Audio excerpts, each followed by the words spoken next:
Hakuna mtu ambaye anapendwa na watu wote, vilevile hakuna mtu anachukiwa na watu wote. Kila mtu ana watu fulani wanaompenda na watu fulani wanaomchukia.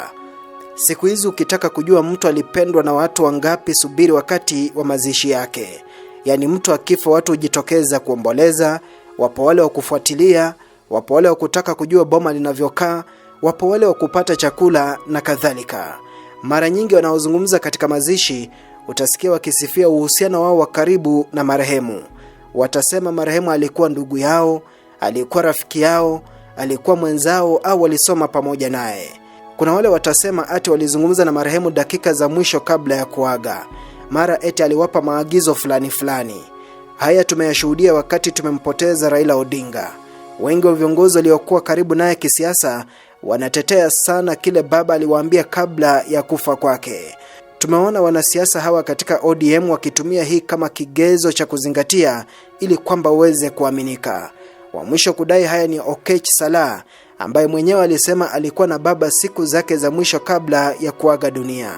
Inaonekana ni ukweli kwa sababu kuna picha zilizozagaa kwenye mitandao Salah akiwa pamoja na Raila Odinga. Hata hivyo, Winnie akihojiwa kwenye runinga alipuzilia mbali madai kuwa Salah alikuwa karibu na hayati Raila Odinga.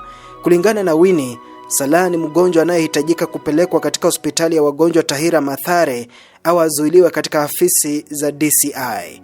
Kulingana na Ruth Odinga ambaye ni dadake hayati Raila Odinga, Raila alikuwa mtu wa kusema maneno yake peupe. Hivyo alipuzilia mbali mwanasiasa yeyote ambaye anadai kuwa alikuwa karibu na Raila Odinga na kwamba hayati alimfichulia hili au lile.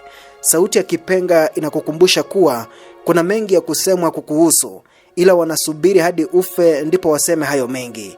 Kiafrika si kawaida kusema mabaya ya marehemu, bali marehemu husifiwa mpaka kaburini hata kama alikuwa gaidi wa kutisha.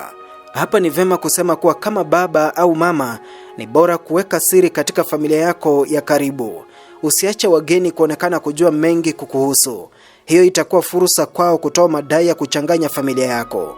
Hakikisha una siri, iweke wazi tu kwa familia yako ukiwa hai. Tumepuliza Kipenga, mimi ni Nelson Songa.